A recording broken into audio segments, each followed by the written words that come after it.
اعوذ باللہ من الشیطان الرجیم، بسم اللہ الرحمن الرحیم۔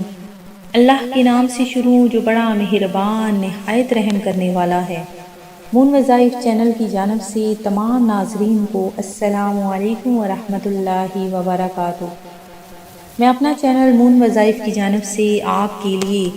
آج ایک بہت ہی پیارا، بہت ہی خاص وظیفہ لے کر حاضر ہوئی ہوں۔ سورہ کوثر قرآن پاک کی سب سے چھوٹی سورت ہے۔ اس کا یہ وظیفہ جو بھی کر لیتا ہے انشاءاللہ عز و جل ہر قسم کے حالات، جو بھی مشکلات کا سامنا آ جائے، اللہ تبارک و تعالیٰ کے فضل و کرم سے اس شخص کے حالات بدل جاتے ہیں۔ تو ناظرین، جن لوگوں کے بھی حالات دشوار ہیں، مشکلات کا سامنا کر رہے ہیں اور مسائل میں گھرے ہوئے ہیں، تو اللہ تبارک و تعالیٰ کے فضل و کرم سے جو کوئی بھی یہ وظیفہ کر لیتا ہے تو انشاءاللہ عز و جل اس کے حالات میں دن با دن بہتری آنا شروع ہو جاتی ہے۔ فرمان مصطفیٰ صلی اللہ علیہ وآلہ وسلم ہے کہ جس نے مجھ پر 100 مرتبہ درود پاک پڑھا، اللہ پاک اس کے دونوں آنکھوں کے درمیان لکھ دیتا ہے کہ یہ نفاق اور جہنم کی آگ سے آزاد ہے اور اسے بروز قیامت شہداء کے ساتھ رکھے گا۔ تو ناظرین، درود پاک پڑھتے ہوئے ساتھ ہی ساتھ ہمارا آج کا وظیفہ کرتے ہوئے جن ویورز نے ابھی تک ہمارا چینل جوائن نہیں کیا وہ اسے سبسکرائب کر لیں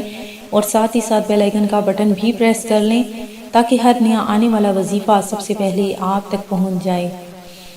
حضرت سیدنا سفیان ثوری رحمۃ اللہ علیہ فرماتے ہیں کہ اپنے بھائی کی غیر موجودگی میں اس کا ذکر اسی طرح کرو جس طرح اپنی غیر موجودگی میں تم اپنا ذکر ہونا پسند کرتے ہو۔ حضرت سیدنا شیخ عبد الوہاب شعرانی رحمۃ اللہ علیہ فرماتے ہیں کہ اپنی غیبت کرنے والے پر مشتعل یعنی غصے ہونا مناسب نہیں، اس سے تو تمہیں محبت کرنی چاہیے کہ اس کی غیبت کرنے کی وجہ سے تمہیں ثواب حاصل ہو رہا ہے، اگرچہ اس نے اس بات کا قصدن یعنی ارادہ نہیں کیا۔ مزید فرماتے ہیں کہ جو شخص اس آدمی پر غصہ کرے جس کی نیکیاں اپنے ہاتھ میں آ رہی ہیں وہ بے وقوف ہے، البتہ کسی شرعی وجہ سے غضبناک ہونا صحیح ہے۔ تو ناظرین، یہ جو میں نے چند احادیث آپ کے سامنے پیش کی یہ غیبت سے متعلق ہیں کہ اللہ تبارک و تعالیٰ کے حضور میں اگر ہم دعا کرتے ہیں تو اپنے مسلمان بھائی کے لیے بھی دعا کریں کہ اللہ تبارک و تعالیٰ سب کو ہدایت نصیب فرمائے، آمین۔ تو میں جو آج آپ لوگوں کے لیے وظیفہ لے کر حاضر ہوئی ہوں بہت ہی پیارا، بہت ہی خاص وظیفہ ہے کہ اللہ تبارک و تعالیٰ کہ قرآن پاک، کلام پاک کا یہ بہت ہی پیارا سا چھوٹا سا عمل ہے۔ جو شخص بھی یہ عمل کر لیتا ہے اس کی تقدیر اللہ تبارک و تعالیٰ کس طرح سے بدل دیتے ہیں اور اللہ تبارک و تعالیٰ کے فضل و کرم سے، فضل و عنایت سے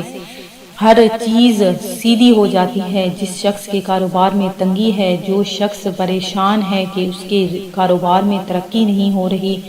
اس کے رزق میں برکت نہیں آ رہی، تو اللہ تبارک و تعالیٰ اس کے رزق میں آسانیاں فرما دیتا ہے، اس کے رزق میں غیب سے اسباب پیدا فرما دیتا ہے اور جس کسی کو بھی جو بھی مشکلات پریشانیاں ہیں وہ ختم ہو جاتی ہیں۔ تو آپ نے کیا کرنا ہے کہ بس چھوٹا سا یہ عمل کر لینا ہے۔ سورہ کوثر کا بہت ہی پیارا، بہت ہی خاص وظیفہ ہے کہ جو کوئی بھی شخص صبح اٹھتے ہی اپنے سر پر ہاتھ رکھ کر سورہ کوثر کو بس صرف 7 بار اول و آخر 11 بار درود پاک پڑھ لیتا ہے تو اللہ تبارک و تعالیٰ اس کی قسمت میں 4 چاند لگا دے گا، اس کی قسمت، اس کی تقدیر کو بدل دے گا۔ اللہ تبارک و تعالیٰ اس کے گھر میں رزق کی بارش نازل فرما دے گا اور اس کے گھر میں جو بھی تنگیاں، جو بھی مسائل ہیں، اگر وہ قرضے میں ڈوبا ہوا ہے تو اللہ تبارک و تعالیٰ کے فضل و کرم سے وہ قرضہ بھی اس کا ختم ہو جائے گا۔ تو میں امید کرتی ہوں کہ ہمارا یہ آج کا چھوٹا سا عمل آپ کو ضرور پسند آیا ہوگا۔ اسی طرح سے مزید وظائف حاصل کرنے کے لیے ہمارا چینل مون وظائف کو دیکھتے رہیے۔ اپنا خیال رکھیے گا، دعاؤں میں یاد رکھیے گا۔ اللہ حافظ۔